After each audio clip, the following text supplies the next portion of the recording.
बिस्मिल्लाहिर्रहमानिर्रहीम अस्सलाम वालेकुम।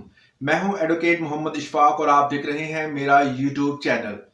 आज सुप्रीम कोर्ट में बहुत अहम केसेस की समाअत जारी है। 90 रोज में आम इंतखाबात के इनेकाद से मुतल्लिक केस की समाअत हुई, जिसमें बहुत सारी डेवलपमेंट जो है वो सामने आ रही हैं। चीफ जस्टिस ऑफ पाकिस्तान काजी फाइज ईसा की सरबराही में 3 रुकनी बेंच ने समाअत कर रहे हैं। बेंच में जस्टिस अमीनुद्दीन और जस्टिस अतर मनुल्लाह शामिल हैं। सुप्रीम कोर्ट बार और पीटीआई समेत दीगर मुश्तरका मुफादात कौंसिल के फैसले और 90 रोज में आम इंतखाबात के लिए दरखास्तें दायर कर रखी हैं। पीटीआई ने तरमीम शुदा दरखास्तें सुप्रीम कोर्ट में जमा करा दी हैं। सुप्रीम कोर्ट ने गुज़श्ता समाअत पर इलेक्शन कमीशन और वफाकी हुकूमत को नोटिस जारी किए थे। आज उसी नोटिस के हवाले से जो है वो जवाब तलब किया है। गुज़श्ता समाअत जो है वो 23 अक्टूबर को हुई थी। 23 अक्टूबर को जो है वो तमाम तर जितने भी इलेक्शन कमीशन है और वफाकी हुकूमत है और बाकी जिम्मेदारान को नोटिस जारी कर दिए गए थे। इस हवाले से आज जो है वो इलेक्शन कमीशन के वकील पेश हुए। उन्होंने कहा कि हमें जो है वो कोई भी एतराज नहीं है, किसी किस्म का एतराज ना होने की बिना पर उन्होंने इलेक्शन की डेट दे दी है। ये बड़ी खुश आइंदा बात है कि उन्होंने कहा कि 11 फरवरी जो है वो इलेक्शन की डेट है, इसमें कोई भी तब्दीली नहीं होगी। ये तब्दीली जो है अगर करते हैं तो वो भी डिपेंड करेगी कि जो हमारे जो सेंसस हो रहा है उसमें कोई तब्दीली अगर आती है तो नवंबर तक जो है वो सेंसस कंप्लीट हो जाएगा और उसके बाद जो है फरवरी में हम आसानी तौर पर इलेक्शन करवा सकते हैं। इस हवाले से सबसे बड़ी डेवलपमेंट जो है वो सुप्रीम कोर्ट में, क्योंकि अभी तक समाअत जारी है, समाअत के दौरान मिलने वाली खबरों में ये वाज़ेह है कि 11 फरवरी जो है वो इलेक्शन की डेट अनाउंस कर दी गई है।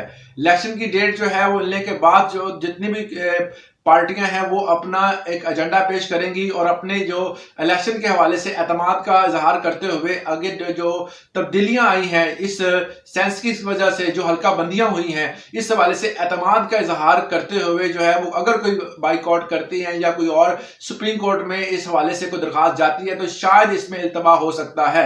मगर अब के हवाले से जो है वो खबर है, आज जो सुप्रीम कोर्ट में जो केस लगा है उस हवाले से ये बेहतर और बेहतर तरीन खबर है, जो कि 90 रोज में इलेक्शन के हवाले से आज जो इंतखाबात के हवाले से केस सुप्रीम कोर्ट में लगा था, जिसकी सरबराही काजी फाइज ईसा और जस्टिस अमीनुद्दीन और जस्टिस अतर मनुल्लाह कर रहे थे। इसमें उन्होंने जो इलेक्शन कमीशन और वफाकी हुकूमत को नोटिस जारी किए थे कि अपना जवाब जमा करवाएं। उन्होंने अपना जवाब जमा करवा दिया है। 11 फरवरी जो है वो इलेक्शन की डेट अनाउंस कर दी गई है। ये डेट अनाउंस करने के बाद जो है, क्योंकि नवाज शरीफ इस हवाले से तैयार बिल्कुल भी नहीं थे, उनकी कोई तैयारी नहीं थी, क्योंकि उन्होंने अपने पहले जलसे में बाकायदा ये ऐलान कर दिया था कि हम जो है वो जल्दी से जल्द अपने तमाम जो है नए एजेंडों को पेश करेंगे, हम मिलकर ये करेंगे वो करेंगे। इस तरह बहुत सारी उन्होंने बातें सुनाई, मगर इलेक्शन के हवाले से, कैंपेन के हवाले से उन्होंने कोई बात नहीं की थी, क्योंकि वो ज़हनी तौर पर तैयार नहीं है, क्योंकि उनके ऊपर जो भी केसेस हैं पहले वो अपने उन तमाम केसेस को निपटाना चाहते हैं। केसेस निपटाने के बाद ही वो फैसला करेंगे, वो हुकूमत के साथ मिलकर, जो कि केयर टेकर गवर्नमेंट है उसके साथ मिलकर इलेक्शन का अनाउंसमेंट देंगे। मगर आज की खबर जो है वो उनके ऊपर पहाड़ की तरह टूटेगी, क्योंकि ये जो फैसला है ये इलेक्शन कमीशन ने उनके जो कि सबसे बड़ी अदालत सुप्रीम कोर्ट है उनकी हुक्मनामे की बिना पर दिया है। क्योंकि हर तरफ यही गूंज है, लम्स कॉलेज में, लम्स यूनिवर्सिटी में जो होने वाला एक सेमिनार था जिसमें हमारे केयर टेकर गवर्नमेंट के प्राइम मिनिस्टर पेश हुए थे, वहां पर बच्चों ने जो सवालात किए वो भी काफी इंपैक्ट डालते हैं, क्योंकि सब ने एक ही सवाल किया कि डेमोक्रेसी और केयर टेकर गवर्नमेंट में क्या फर्क है। दोनों जो है वो अगर यही काम करती हैं जो कि हुकूमत चलाना है तो फिर जो है वो हमें पार्लियामेंट निजाम की जरूरत ही नहीं है।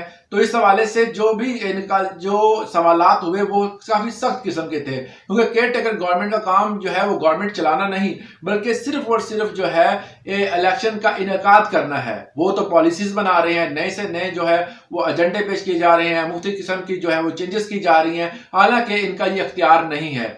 मगर फिर भी आज सुप्रीम कोर्ट ने ये बाकायदा तौर पर इलेक्शन कमीशन को जो नोटिस भेजे उसमें उन्होंने अपना जवाब जमा करवा दिया। 11 फरवरी को जो इलेक्शन है वो अनाउंस कर दिए गए हैं। इस हवाले से नून लीग और दूसरी जमातें जो हैं वो बिल्कुल तैयार नहीं थे, क्योंकि किसी किस्म का जो है वो कोई भी शेड्यूल उनके इलेक्शन कैंपेन के हवाले से कोई नई बात जो है वो सामने नहीं आई थी।